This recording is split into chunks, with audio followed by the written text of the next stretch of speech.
Welcome to the Soda Podcast.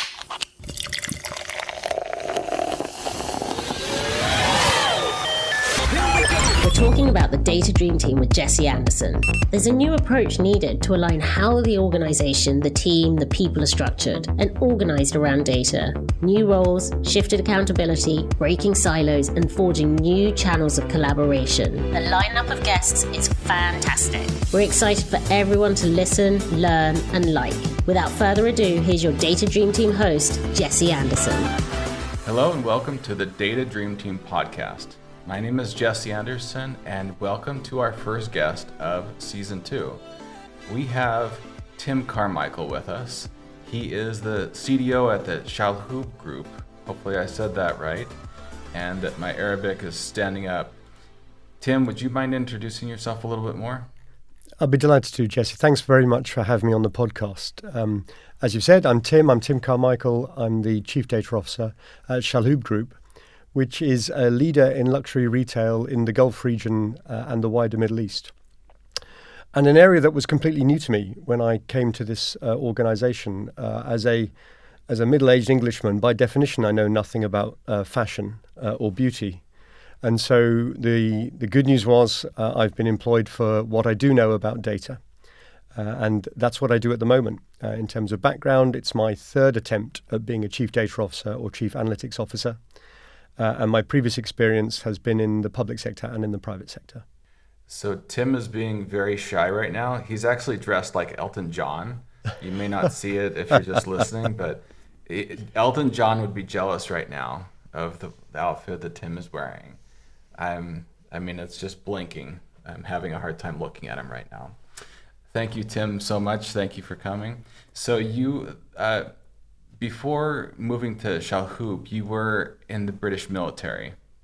And I find the military very interesting because you're very results-oriented and very mission-focused. And I find that helps with working in IT.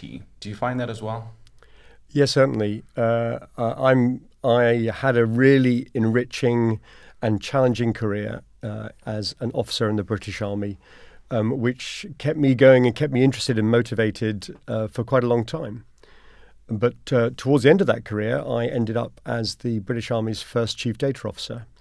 And the idea behind that was a one-line remit from the head of the Army, who said, Tim, I want you to enable data-driven decisions because we're really good at judgment decisions and experiential decisions, but not necessarily at consulting the data beforehand.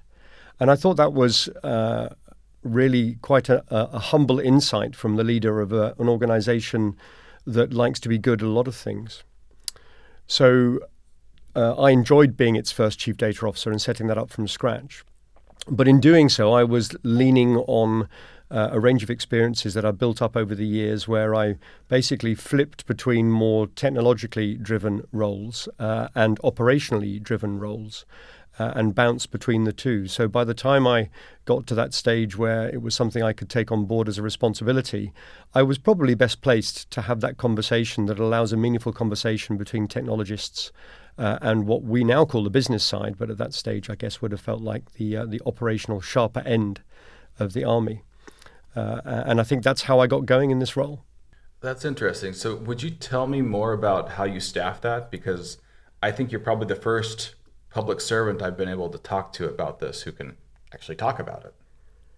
I'm entirely happy to talk about it, and there are no state secrets at stake here. So if you think of any military, in a professional military, essentially they're happily schizophrenic.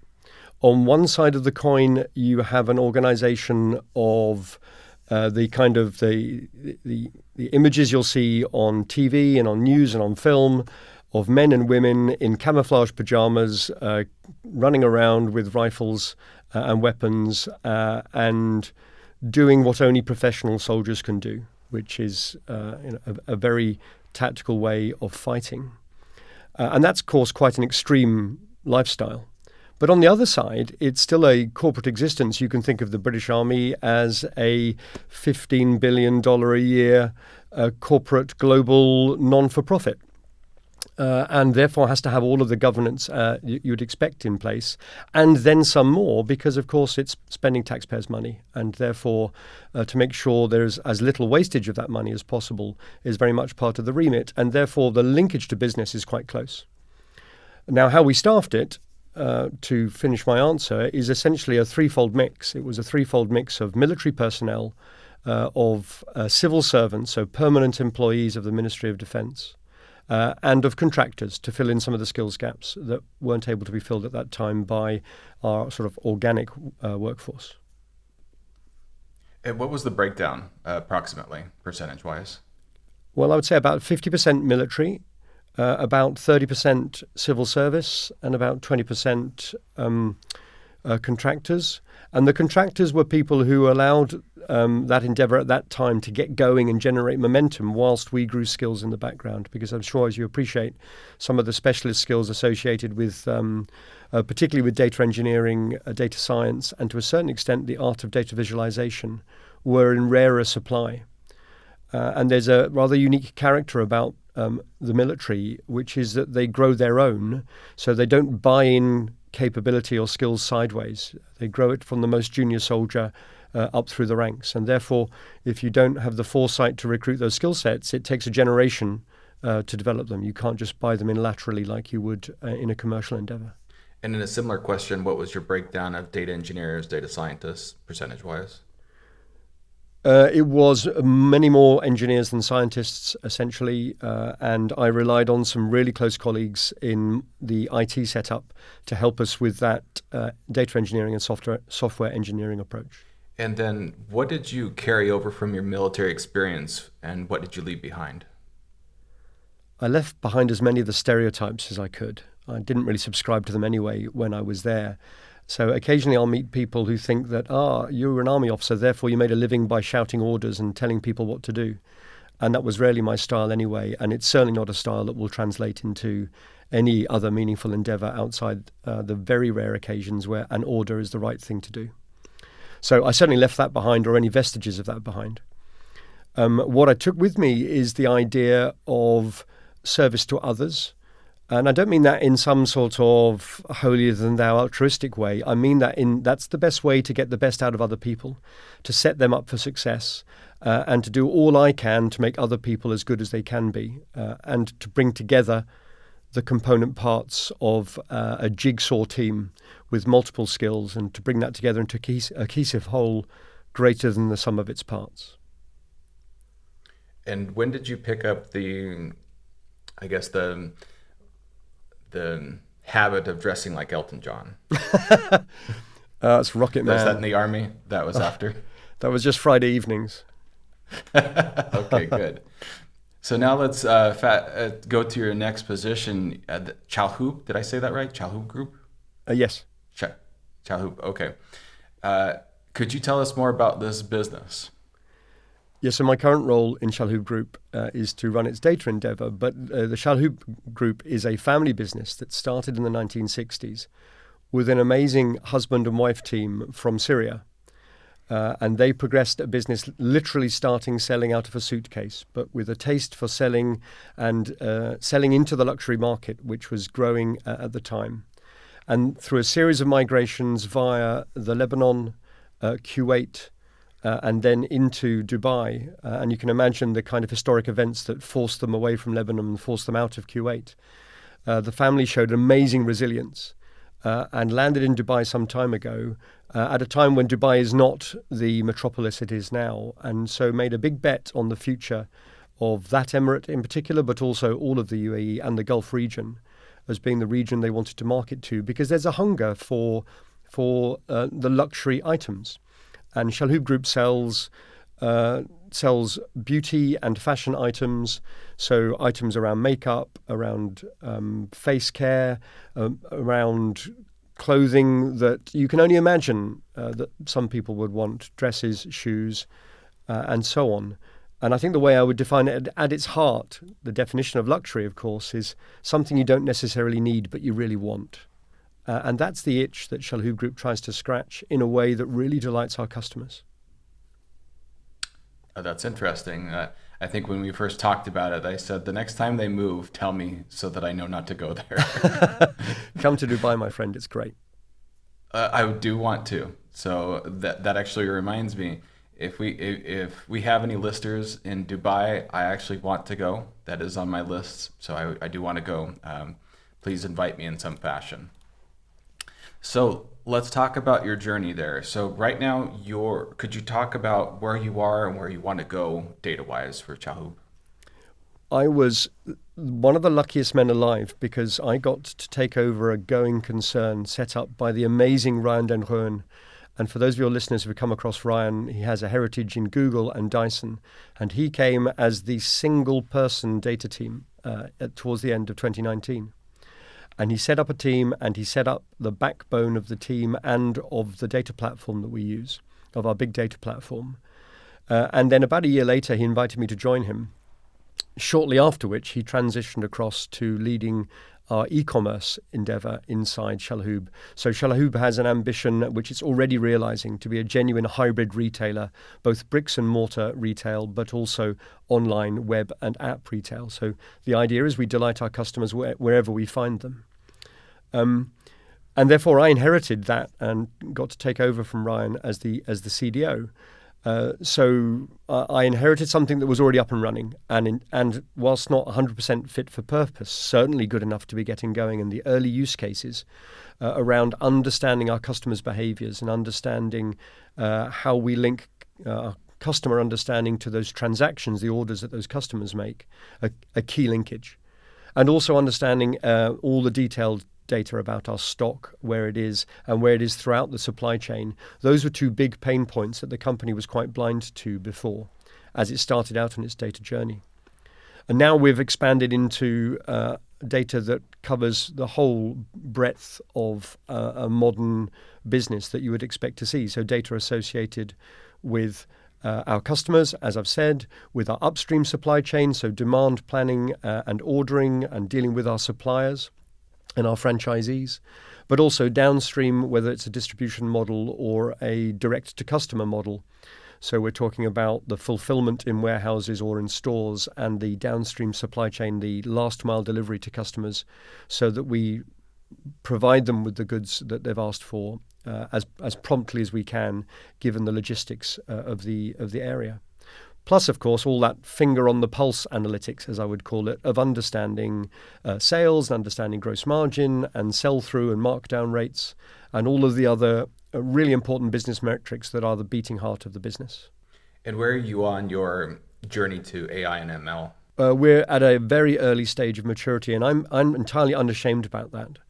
I find AI is used as a bit of a buzzword, and for me personally, I set the bar of artificial intelligence quite high. It has to be intelligent to qualify as artificial intelligence, not just, shall we say, a bunch of nested if statements in a spreadsheet, which can happen. And people say, hey, I do AI. Not really. And so for us, we're nowhere near AI, and that's fine for the moment. Now, there are accelerants that we're trying to put in place associated with the use cases that can be satisfied through machine learning. And the ones that are fairly obvious are the ability to forecast with confidence, to predict what's likely to happen next, to recommend great products to our customers in a way that makes them feel, if not personalized, then much more relevant to them on a journey towards personalization, and to really sort the attribution of all of the moving parts of the business and how they contribute to business success. None of those can be solved in a simple fashion, and those are our early machine learning use cases. Well, I appreciate you being unashamed, I think is the word that you used, about not having AI. I think that more companies, even companies that are saying that they're AI driven, are actually not. And it's a lot of buzzwords, unfortunately. So going a little bit technical, tell me more about the technologies that you're using or trying to move off of. Well, we are a happy user of the Google stack. So we use Google Cloud Platform and Google BigQuery as our data warehouse. And on top of that, to be able to harness that data and surface it as products to our user community and our stakeholder community, we use Looker, which, as you'll know, was not so long ago brought into the Google stable as their analytics tool. And I think there are three really quite important strengths to that. So the first one is that you ingest multiple source data into a big data platform, and the landscape, the legacy landscape, was of a single system with a single purpose. So our CRM system, for instance, or our sales system, or our warehouse management system were all silos. And the idea, of course, by using a big data platform is you can ingest those as multi-source data and integrate them all into one place. That's the first significant advantage, because then you get to see some lateral insights that wouldn't show up with siloed approaches. The second one, of course, is you can set this up to work in an automated way.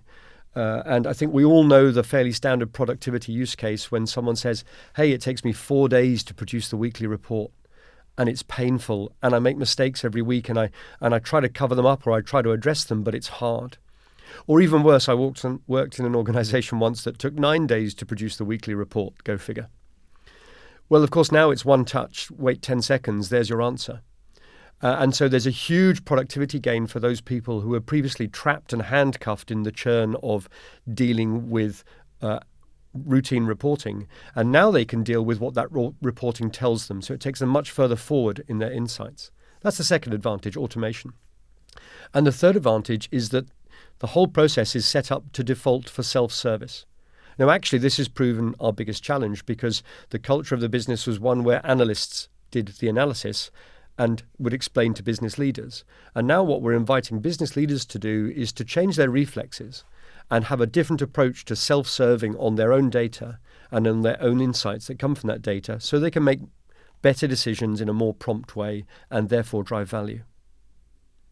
So for me, those are the three significant advantages of doing it this way.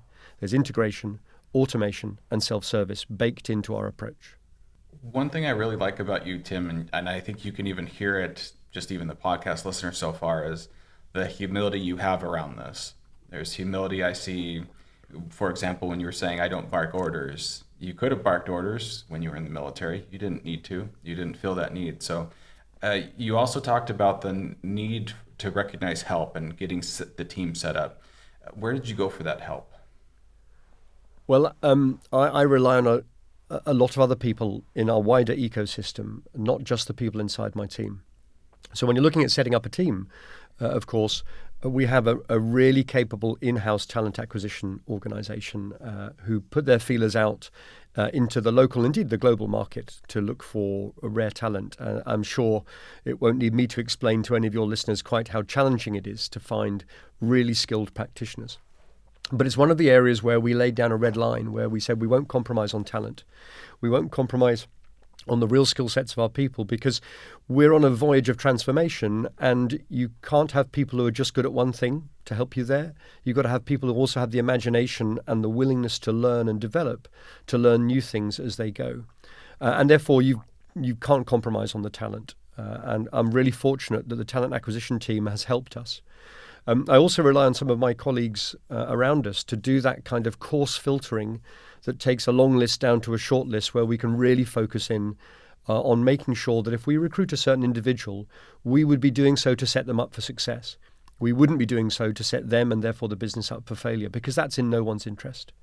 And what I'm really pleased about is the survival rate, if you like, and indeed the thriving rate beyond a short probation period that we have in this organization, in the data team, precisely because of the due diligence we do in that selection process. It doesn't mean it's perfect every time, but it does mean that we get more hits than we do misses. And that's thanks to the help I can get from the wider talent acquisition team in setting up the team. And we're still growing. Well, good. One thing I was surprised about is that you aren't outsourcing. Is that something that you took from your time in the Army to not outsource anymore, or why did you make that choice? No, I don't think it's a military choice, but it was certainly a deliberate choice. And that deliberate choice was one about owning our own intellectual property. We are firmly of the belief, and it's at the heart of our data strategy for the next 3 years, that you have to own your own intellectual property and be a master of that or a mistress of that, so that you can generate competitive advantage from that. Now, what do I mean by intellectual property in a data sense? What I mean is at every point, from the point of ingestion or creation of data to the point of consumption or destruction or disposal of data, we should be able to lift the lid on that pathway across all those transformations and understand exactly and intimately what's going on. Why? Because we created it. Now, I say we. Clearly, it's hugely talented people in my team who are doing that creation, and I'm really grateful for it, because if it was just me, it would be a disaster. But the point is, it's not a contractor or a consultant who came in for 6 months or a year, set it up and then departed with a few residual notes left behind of how this works, that then atrophies over time. So the initial setup and creation, the design, develop and deliver of those data pipelines and the products that come out of them, and then all the evolution as we respond to the needs and anticipate the new needs of the business, that's all done by us, created by us and delivered by us. And I think that gives us a huge advantage, because we are never at a loss as to what's going on. It's tough sometimes, and one would argue that it might be cheaper to do that elsewhere. But we've taken a deliberate decision that we want to own that intellectual property. And the second part of the decision is a really important part. We'd like everyone who's playing in this space to be vested in its success. And when you're an employee of the Chalhoub Group, you're a member of the wider Chalhoub family, and you subscribe to the success of the group and its constituent parts. And I think people are more motivated to do that if they know that they're employed in that space and it's up to them to make it successful. All right. If there was a better advertisement for going and working at the Chalhoub Group, I haven't heard one. So those of you listening, tell us, what open positions do you have? What are you looking for in people? Yep, we're looking for, we are currently recruiting. We're hiring, as they say, on LinkedIn. And we're looking for really capable data scientists, which is a new endeavor for us, proper data scientists, as opposed to people who also have data science in their background knowledge or skills. We're looking for data engineers, both pure play, let's say, data engineers, but also platform engineers and software engineers.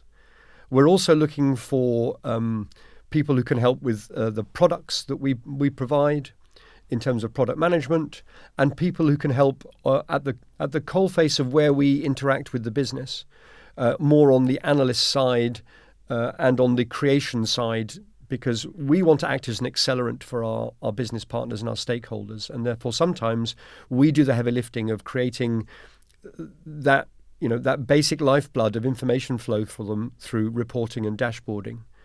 And then we take them further in the maturity of their data journey. So we're recruiting skills across the whole spectrum of data skills you would expect to see. What we're not yet recruiting is people who design artificial intelligence, because I don't have a use case that's compelling enough for it. That'll come in time, but not yet. What is your breakdown percentage-wise of data engineers, data scientists, software engineers? We have a team at the moment that is about 35 strong. It changes frequently on an upward curve. So today's figure is 35. Next week's figure could be higher. We have about 50% of that endeavor doing the heavy lifting backstage, if you like. So doing the data engineering and platform engineering. We have a single software engineer at the moment who is satisfying an approach for designing APIs, for instance. We have a single data scientist who is a hugely talented colleague called Loveleen with a PhD in data science. And she has waited very patiently for us to get to the point where we're ready to use her skills. And until then, she's been doing some excellent work elsewhere in the data quality space. I have some really talented people who do data product design and development and offer that as what's termed in Looker as explores for the business to use so they can harness their data. So it's about 50% heavy engineering work in the background, working the pipelines and designing the models, and about 50% delivering the products and then surfacing them and engaging them with the business. And if I could amplify what Tim just said for the listeners, your data scientists, if they're waiting in the wings like that, they're being very patient, and you should thank them, because oftentimes data scientists will leave after 6 months if they're patiently waiting for that data. So let's you mentioned that talent market, and how tough is it to recruit right now in Dubai? Well, Dubai is always a challenge because it's an ecosystem of its own, and there's a huge ambition to this city and to this country. It's an ambition I love. I think it's a credit to the Emiratis, the way that they have come up with a vision and then walked the talk on that vision. But it doesn't mean there's any spare capacity going round. And therefore, we tend to recruit internally where we can, but also we're prepared to reach further wider afield. Chalhoub Group today has 108 different nationalities working for it out of about 13,000 employees. So I think the diversity of thought of our workforce is really important and a strength. And the data team is a microcosm of that, because we recruit for diversity. And there are a number of ways, of course, one can measure diversity. The most important for me is people feel empowered to bring their thought and their perspectives to the equation when it comes to designing products for our customers and stakeholders. So you were talking about bringing the people internally. How do you get them up to speed and upskill them so that they can be part of your data team? Well, it's not as simple as just internal. I'll try and break it down a little. So we have a central data team with these skilled specialists that I've described already. And then out embedded in the business, in the various business units and the various business functions, there are also data analysts serving that business who have a level of detailed contextual knowledge about that business area that is really important to that business area, and are able to harness the data products that we surface for the benefit of the business, and to be the champions of self-service. So it's kind of three levels of literacy, if you like: the central team, the business analysts, and then the non-specialist users and consumers of data. And for all of those, we're on a journey of upskilling in terms of data literacy and data awareness. And creating a community amongst those analysts is one of our initiatives for this year, for instance. But our recruitment casts wider, and our presence is also wider than just Dubai. I have a really talented, small but growing talented offshore team in Thailand who we employ at the moment, because there are plenty of skill sets there to be attracted to the company. And in terms of gender diversity, there's an equal balance, which is rare in other communities, between male and female people in data engineering particularly. And we value that diversity and what it brings for us. That's interesting. I think you're the first person I've talked to who's outsourcing to Thailand. How is that going? Is that something you'd recommend? It's going great. I'm not going to recommend it to anyone else. I'd like to corner the market, please. Okay. Best kept secret then. Okay. Promise not to tell good. anyone. Okay. So all of you listening, forget what Tim just said. We may even have to take that out so that nobody else knows. You mentioned a bit about servant leadership. Would you mind defining that for our listeners? I'll do my best. It's quite ephemeral. Servant leadership is where others matter more than the individual, and certainly matters more than the individual's ego. So for me, the definition of servant leadership is the default setting where I am there to serve my team and set them up for success, rather than have the team report to me in a more traditional line management structure. And yes, of course, line management still exists. But the whole focus of the leadership within the data team and elsewhere across the whole of Chalhoub Group is on making sure that we do the best we can for the people who work alongside us and with us and for us to set them up for success. And that changes the whole perspective then. It's a bit like the old cliche of taking the wiring diagram and flipping it through 180 degrees so the leader's at the bottom. But it's a lived version of that, where selflessness matters and putting yourself out for others matters. Now, it's one of the things that attracted me to Chalhoub Group, because that's very much one of the things that I did try to retain from my military service, because the motto of my alma mater at Sandhurst, at the Royal Military Academy Sandhurst, is serve to lead. And that's something that is in my DNA now, if one can assume things into one's DNA. And so I do my best every day to be an effective leader for the benefit of others, and not for my own benefit. That will come as a byproduct of that, and that's fine. But it's important to me that no one feels left out or dropped by the wayside because of one of my many failings. And therefore my role is to help people to be the best they can and bring the best they can to work. That's inspiring. And so who inspired you to do that? You mentioned the military, but who inspired the Chalhoub Group to do this? Well, there are several people in Chalhoub Group who came up with this, but primarily, let's be really clear, Patrick Chalhoub, who the leader of our organization and the chief executive, is the one who has championed this from the outset, because he has people at heart in his organization, customers and his own employees, and that is a lived behavior, not just a corporate logo on the wall. Now, he brought in some very talented people to help him on that journey. And I would call out Lou Clark, who's one of my colleagues in our people and culture department, who is leading and championing the cultural change that comes with a switch to servant leadership.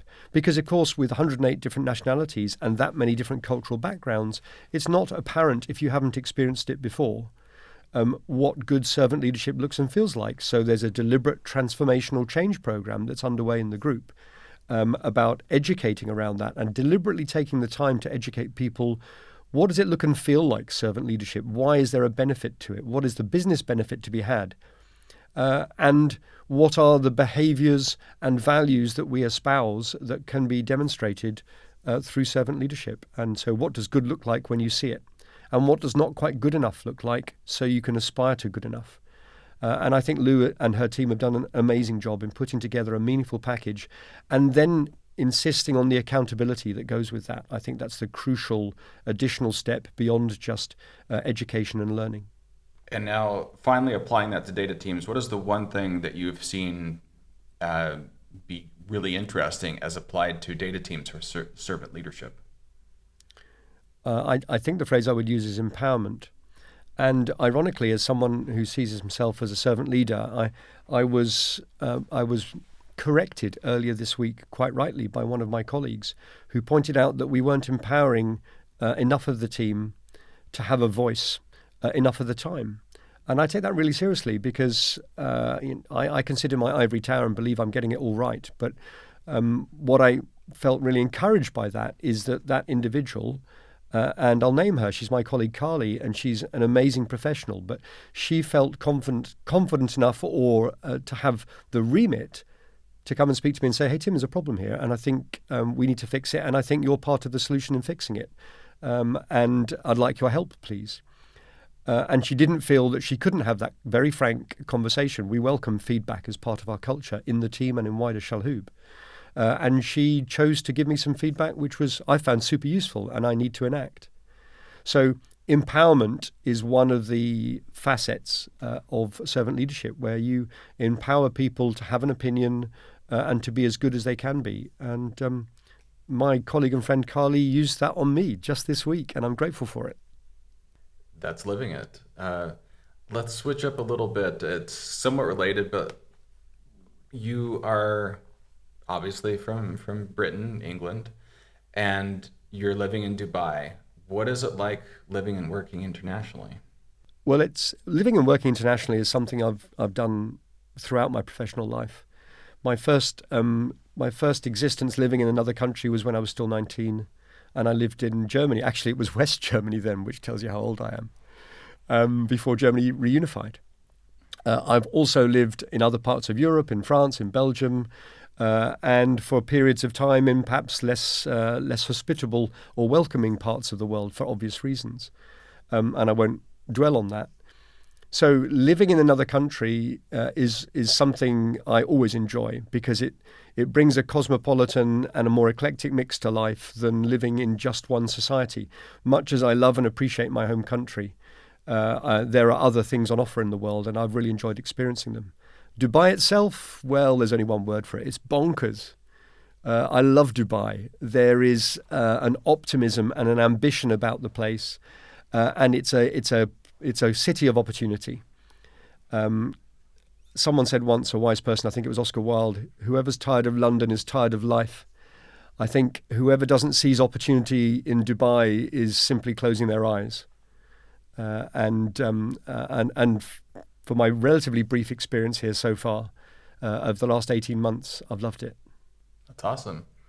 One thing I found interesting in your LinkedIn profile, and I think it's the only time I've ever seen somebody do this, you said, there are 3 things I've learned. I want to go through each one individually. It's not just about data, it's about culture too. What do you mean by that? I think what I mean is I've learned to start the conversation not mentioning data. I've learned to start the conversation mentioning what are the business challenges an organization faces, and by understanding how they're currently dealing with those challenges, where a business unit is in its relative maturity associated with data. And where I'm most effective is in organizations who have a relatively modest level of maturity, but aspirations to grow that maturity. But there is still a cultural change required in that. And cultural change is the hardest change to land because you're challenging embedded behaviors, not in an aggressive way, but you're asking people to question, ultimately, by adopting data to deliver insights that drive value. You're asking them to maybe change the way that they have worked before. And in Chalhoub Group, there's a very specific context to that, of course. There are some really talented business leaders there who are steeped in how fashion and beauty as industries work, and particularly the luxury end of that. So they will tend to be very creative types and very imaginative types. I don't wish to stereotype. But they're not necessarily, therefore, the closest bedfellows of technology or data. But they're certainly not slow to see an opportunity either. And what I love about, therefore, that is that you can push at a door that's at least half open, but pushing it all the way open requires cultural change, a change of a willingness to consult the facts, that's data, before making a decision, rather than just going with an experiential or a judgmental decision. And the next one was keep the message simple and compelling. And I think by my previous answer, I failed to do that. As a leader in data, I have to also be a communicator. In a previous life, I was an interpreter. I interpreted between French and English. So I know what it's like to be in a room where you have two parties to the conversation who can't speak directly to each other. And therefore, it's really important to enable that conversation. And therefore, keeping the message simple. Data's tough to imagine. So you use analogies and metaphors and help people understand something that otherwise will feel quite nebulous to them. And the last one was data is most relevant when it is exploited to generate business value. Yeah, if you can't answer the question, what's in it for me, which any reasonable business person will ask themselves, why should I follow you down this road, Tim? If you can't answer that question, then people won't play. And then all that happens is that the data endeavor looks and feels like a big fat cost center, and it will eventually wither on the vine.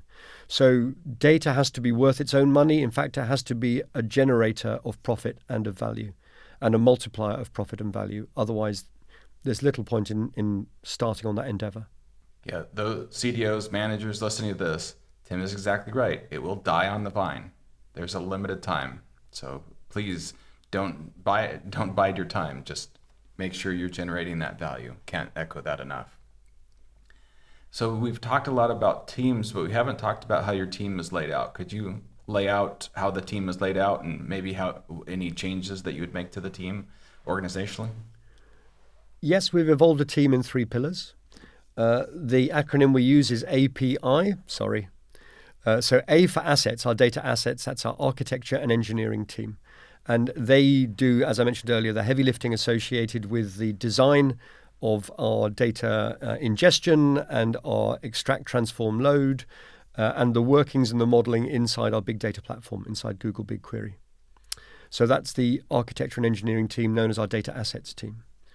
Then we have the data products team, that's the P, and they take all of the potential now surfaced into Looker from the big data platform and turn that into data products. And anybody who understands about Looker and many of the other analytics tools out there will understand that you can surface a product that essentially acts as a blank sheet of paper, metaphorically, from which people can draw and design their own business intelligent type insights in terms of insights through dashboarding and reporting, for instance, at a basic level. And so this data product team surfaces the potential to do that, either for users to be just a consumer, I'll just take that and consume and not do anything, or for other users to also be creators and designers, and those are called explorers in Looker. And that's the data product team. So they will surface products around a 360-degree view of our customer. They'll service products around understanding our last mile performance for our delivery through our third-party delivery partners. Products associated with stock and sales, stock coverage, and so forth. And as I've previously described, the whole spectrum of products that you would wish the company to be well sighted on are delivered by that data product team. As part of that data product team, we also have a small and very talented group of onboarders, and a shout out to Ruda, Hala, and Rida, who are our 3 onboarders who take users by the hand and help them with the clickology of the software. And finally, in that team is also a team of data quality people we're doing our very best to measure and articulate the challenges in data quality, which is inevitable when you take it from any source system that's been around for a while. And here's a vanity stat for you. We run now 288 million automated data quality checks every day. At the start of last year, before we put that team in place, we ran 0 automated checks a year even. So that's the P, that's the products team, and then the I is analytics impact, and that's the team that helps land the value of all of that potential in the business. So they will work with the business to understand their business challenges, decrypt those and present them as requirements to the product team to develop products to satisfy those needs, and also act as sparring partners and internal consultants for the business on how they can design, how they can derive insights that give value to them from our overall platform. So in summary, we've got a team around architecture and engineering, a team around data products, and a team around landing insights for the business, API. One thing you mentioned was the onboarders. Are they onboarding for technical, or are they onboarding for business, or both? Both.